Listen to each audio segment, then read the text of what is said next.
अस्सलाम वालेकुम viewers. Hopefully Urdu हताती के जो पहले 2 लेसन हैं वो आपने अच्छी तरह सीख लिए होंगे।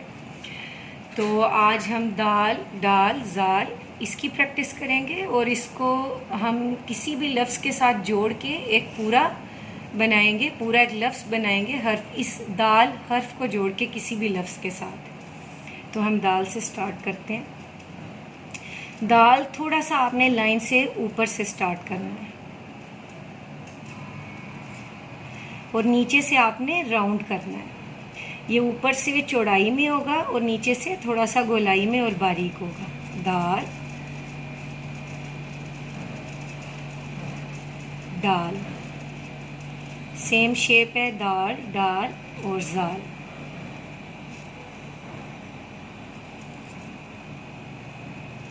अच्छा, कुछ लोग जो है दाल, डाल, जाल लिखते हुए उसको रे की शेप दे देते हैं, तो आपने इसकी राउंड शेप रखनी है। शुरू से ये चौड़ाई में होगा और एंड से ये बारीक होगा। अब इसको हम किसी लफ्ज़ के साथ लिखेंगे। हम अगर खुदा या हमद लिखा जाए तो उसमें दाल एंड पे आता है। वो आप देखें कि जब दाल एंड पे आएगा तो उसकी शक्ल चेंज हो जाएगी, ये शक्ल नहीं रहेगी। जैसे खुदा है, हे भी हम लाइन के ऊपर से स्टार्ट करेंगे।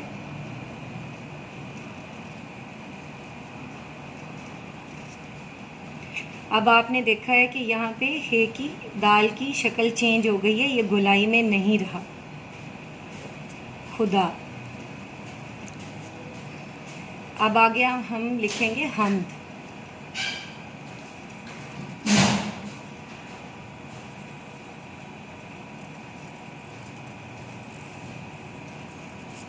इसमें भी देखें दाल की शक्ल चेंज हो गई। जब अलहदा से आप दाल लिखते हैं तो ये राउंड में होगा, जब आप किसी लफ्ज़ के साथ लिखेंगे तो ये राउंड से चेंज हो जाएगा। अब आगे एक ऐसा लफ्ज़ लिखते हैं जिसमें दाल स्टार्ट में आएगा।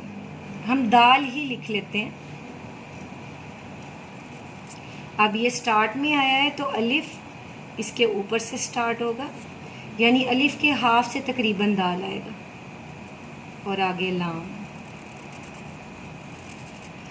लाम उसी तरह जैसे मैंने आपको बताया था जीम, जैसे आधा लाइन से ऊपर और आधा लाइन के नीचे होता है, उसी तरह लाम भी आधा लाइन से ऊपर होगा और आधा लाइन से नीचे होगा। होपफुली आज का ये जो लेसन है दाल, डाल, जाल आपने अच्छी तरह सीख लिया होगा। दाल कैसे किसी लफ्ज़ के आखिर में आएगा और उसको हम कैसी शेप देंगे, अलहदा से दाल लिखेंगे तो उसकी कैसी शेप होगी। होपफुली आपको ये आज की वीडियो पसंद आई होगी। आपके सीखने के लिए काफ़ी अच्छी है, इसे सीखें। अगर एक दफ़ा में आपको समझ नहीं आ रही तो उसको रिपीट करें और जो लोग हताती सीखना चाहते हैं उनके साथ काइंडली शेयर करें। Thank you so much.